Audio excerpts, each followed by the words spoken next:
हरे कृष्णा। तो अब हम ये प्रूफ करेंगे, ठीक है। ऐसे शास्त्र में जाएंगे हम जहाँ पे ये प्रूफ होता है कि माँ हरि भक्ति स्वीकार करते हैं।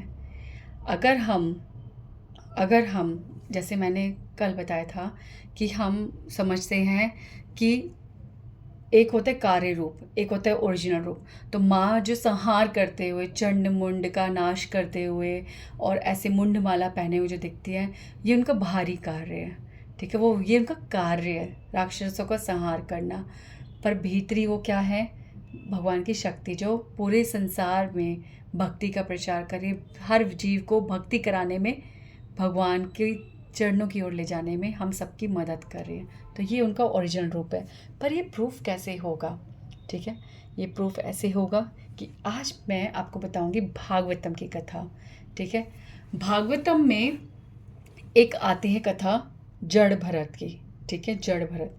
जड़ भरत का ओरिजिनल रूप पहले क्या था? जड़ भरत पहले भरत महाराज थे पिछले जन्म में। ठीक है, कौन थे वो? भरत महाराज। तो भरत महाराज थे, उन्होंने भगवान की जब भक्ति उनके हृदय में पूरी उजागर हो गई तो उन्होंने सब चीज़ों का त्याग करके, ठीक है, गांडकी रिवर के पास वहीं पे अपना आश्रम बना के उन्होंने वहाँ भक्ति करना आरंभ किया था।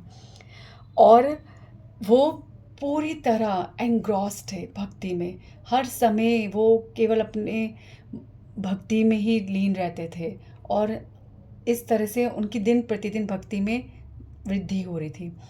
तो अब एक बार क्या होता है कि उनके सामने एक हिरन आता है। ठीक है, एक हिरन आता है और वो हिरन घास खा रहा है और वो हिरन जो है वो प्रेग्नेंट था। ठीक है, हिरनी कह लो, प्रेग्नेंट थी। ठीक है, तो हिरनी प्रेग्नेंट थी। अब उसने शेर की आवाज़ सुनी। ठीक है, शेर की आवाज़ सुनी। तो जैसे उसने शेर की आवाज़ सुनी तो वो अपनी रक्षा के लिए उसने नदी के किनारे, जो नदी का एक किनारे से दूसरे किनारे पर जंप मारी। तो जब वो अपनी रक्षा के लिए जंप मारी उसने, तो उसका जो गर्भ है वहीं पे गिर जाता है।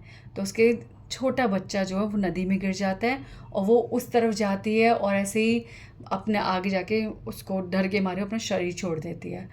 तो पर भरत महाराज जी दूर से देख रहे हैं कि वो जो हिरन का बच्चा है वो नदी में बह रहा है। तो भरत महाराज जी ने तुरंत उस बच्चे को बचाया और अपने आश्रम में ले आए।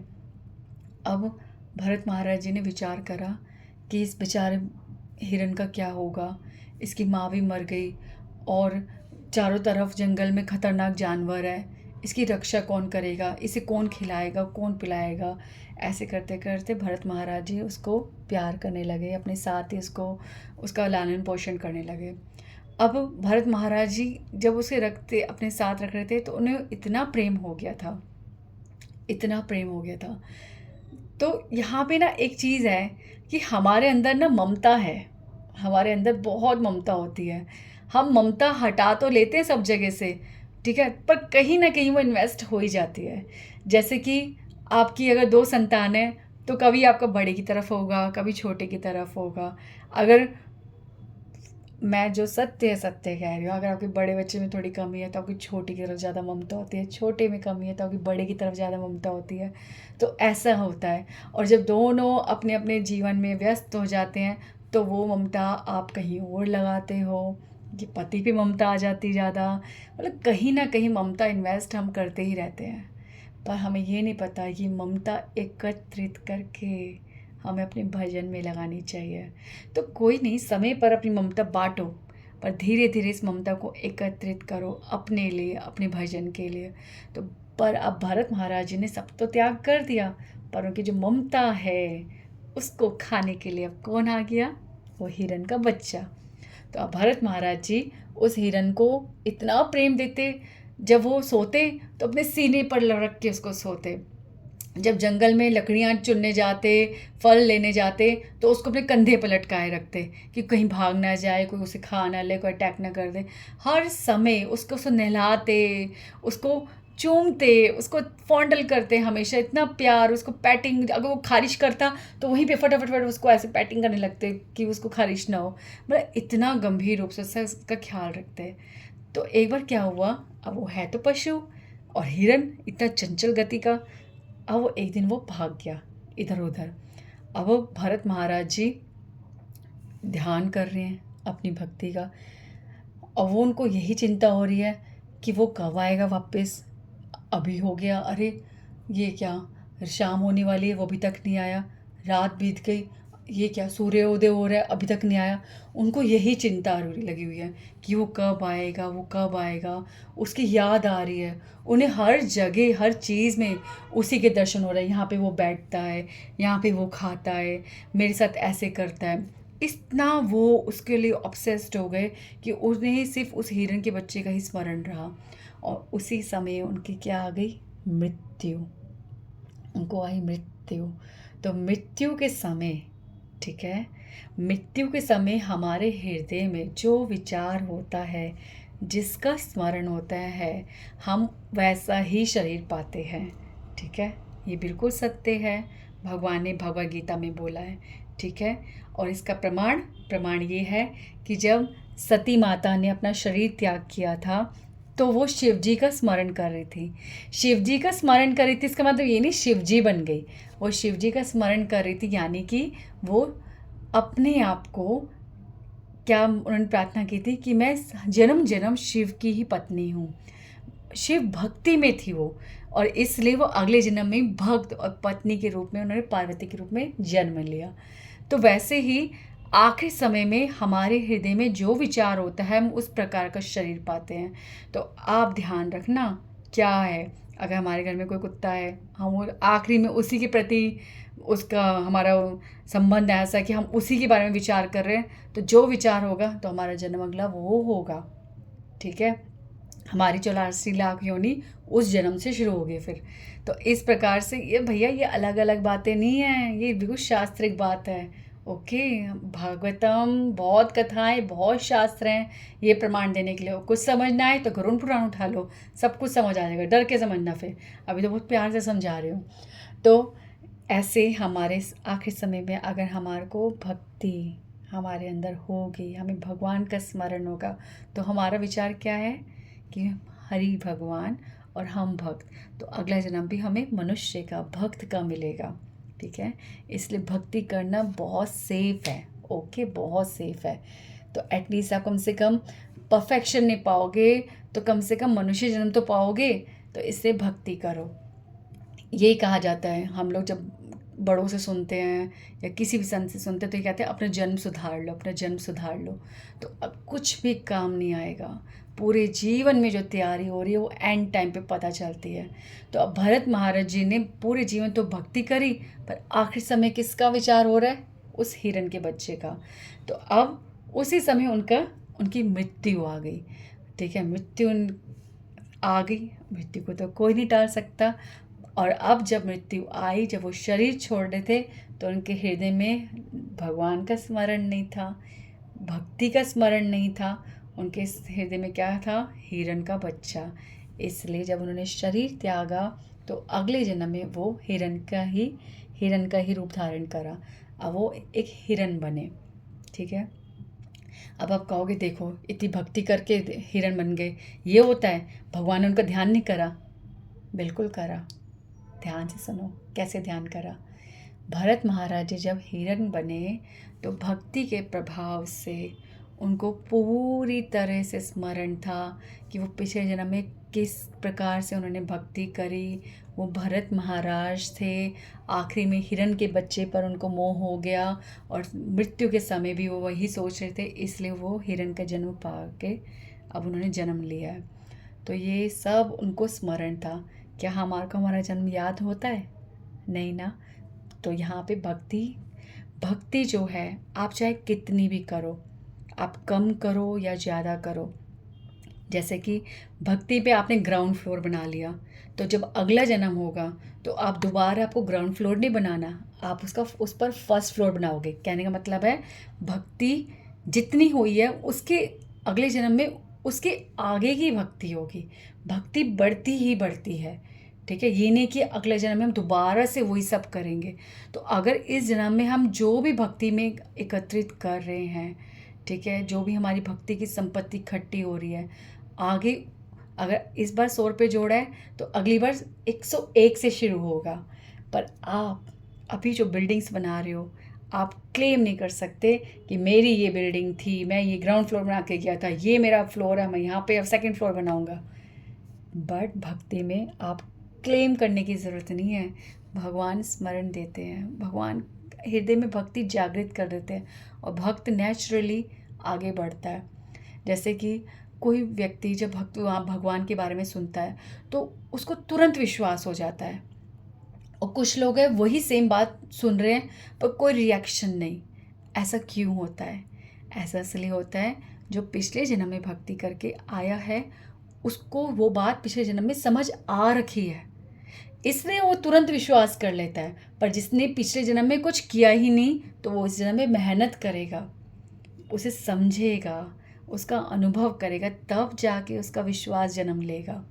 तो ये सब जो है ना, ये सब हमारी भक्ति की क्रियाएं हैं, यूं ही भक्ति नहीं लग जाती, ठीक है।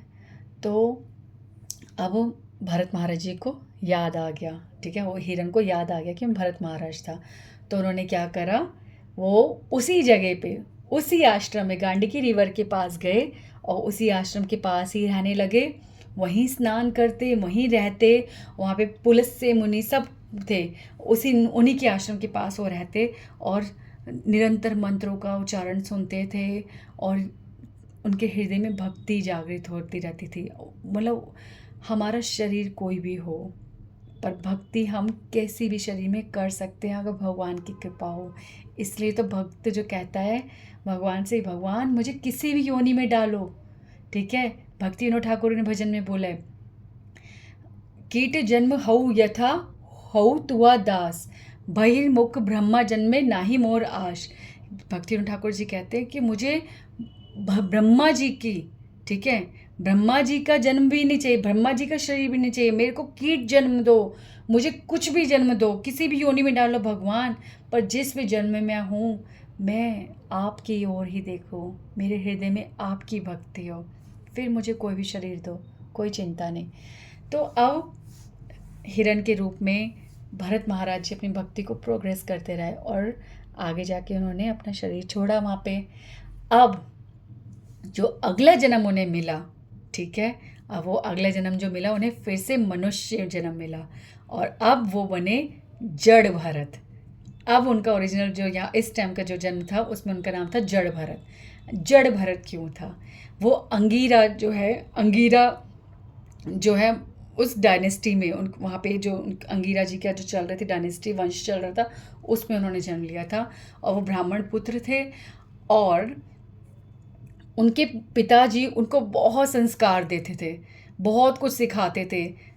मतलब उनको सिखाते थे ऐसे करो, साफ़ सफाई रखो और मंत्रों को उच्चारण करो, यज्ञ करना सिखाते थे, बहुत कुछ सिखाते थे। बट वो कुछ भी नहीं समझते थे, अपने आप को हमेशा मूर्ख समझते थे। वो टॉयलेट जाने से, उनके पिता सिखाते टॉयलेट जाने से पहले, टॉयलेट से आने के बाद हाथ धोने होते हैं, पर वो मूर्खता करते, टॉयलेट जाने से पहले हाथ धोते थे। मतलब जानबूझ के अपने आप को मूर्ख, जड़ दिखाते थे, इसलिए उनका नाम जड़ भरत हो गया था। तो अब वो जो थे, जो ब्राह्मण की दूसरी पत्नी के पुत्र थे, ठीक है, दूसरी पत्नी के पुत्र थे और वो भी ना जुड़वा थे। चलो इस डिटेल में मत जाओ। तो अब क्या हुआ कि जब ब्राह्मण की मृत्यु हुई तो जड़ भरत की जो माता थी, उन्होंने, उस टाइम पे प्रथा थी कि पति के साथ शरीर छोड़ना होता है, तो उन्होंने अपने आप को पति की चिता में रखकर अपने शरीर को त्यागा, ठीक है। अब जो जड़ भरत है अपने स्टेप मदर के हाथ में है और उनके 9 पुत्र थे।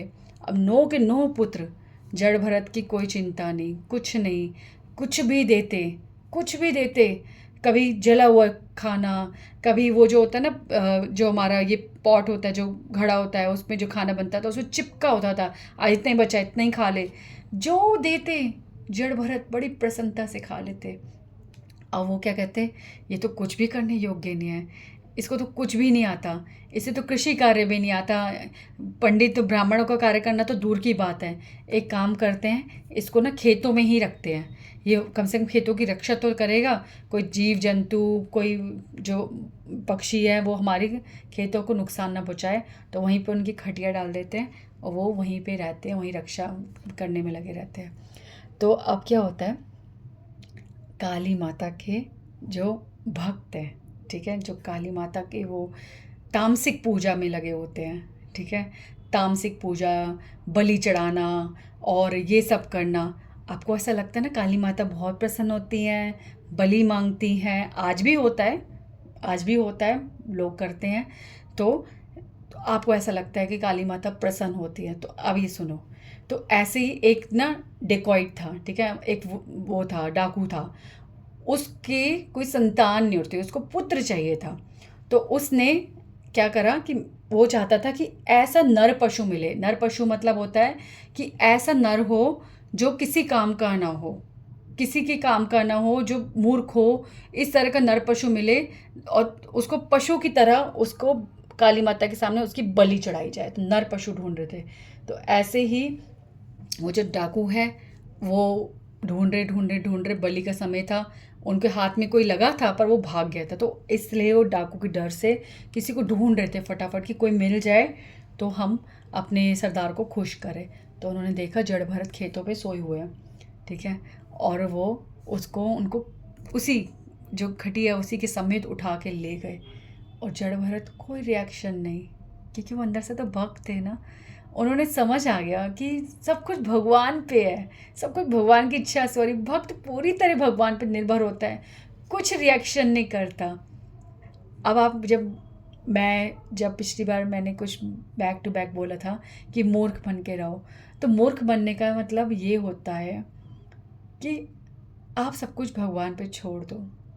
कुछ भी हमारी बुद्धि से नहीं हो रहा, हम लोग चालाकियाँ कर रहे हैं, जो भी कर रहे हैं, हम सोचते हैं हम लोग कर रहे हैं, हमने ऐसा प्लान किया था, हमने ऐसे योजना बनाई थी, तो देखो ऐसा हुआ, नहीं तो मुझे तो कुछ नहीं मिलता, ऐसे तो काम ही नहीं होता। बट ऐसा नहीं है, जो होना था वही हुआ है। तो आप कहोगे मूर्ख बनते हैं तो हमें तो कोई भी धोखा दे देगा। तो अगर धोखा हो रहा है तो हम डिज़र्व करते हैं, अगर हमारे लिए वो धोखा था तो वो होगा ही होगा। मूर्ख कहने का मतलब है कि हर चीज़ भगवान पे अपना काम करो और पूरी तरह से भगवान पे निर्भर रहो।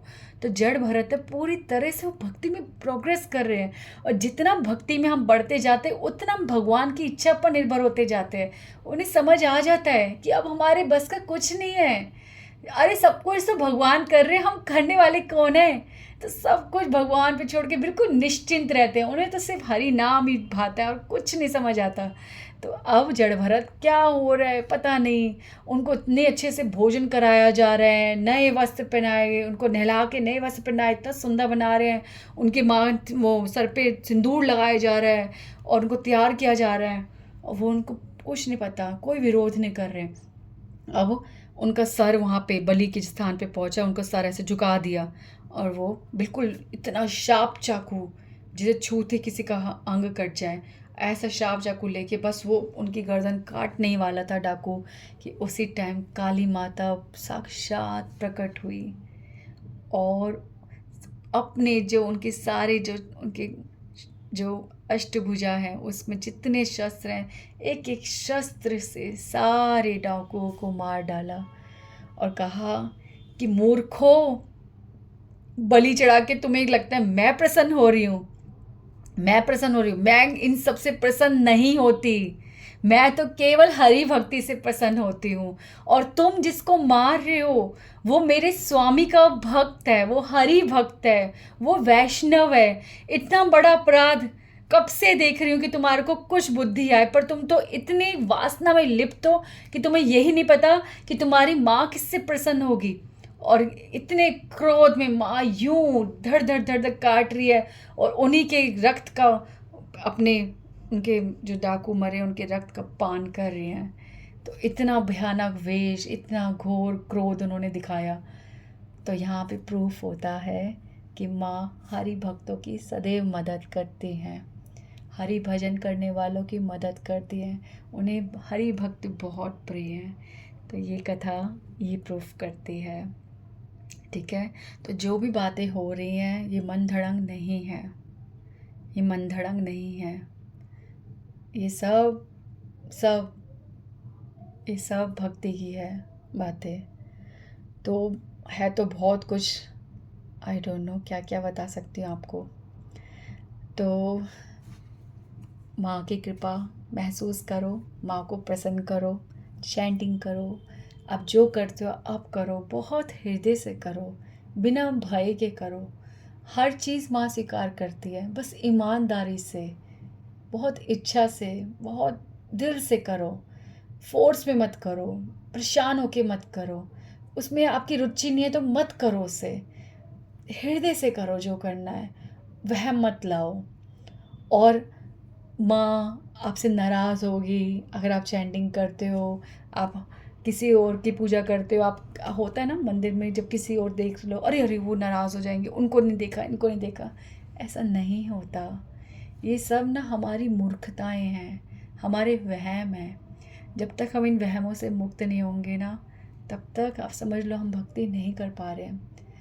तो हृदय से भक्ति करो, हृदय डालो, देखो माँ आपको कितना निश्चिंत कर देगी, आप कितना स्वतंत्र होकर भक्ति करोगे। प्रार्थना करो, हृदय से प्रार्थना करो, मत करो कोई प्रार्थना, मत ढूंढो कोई शास्त्र, मत करो, एक बार हृदय से बोलो कि माँ आप जो चाहते हो वो मेरे लिए करो, जो मेरे लिए सही है वो करो, मुझे क्या मिलना चाहिए मुझे वो दो, जिसके मैं योग्य हूँ या नहीं हूँ, अब जो मर्जी करो माँ, मैं आपके चरणों पर आश्रित हूँ, मेरी मदद करो।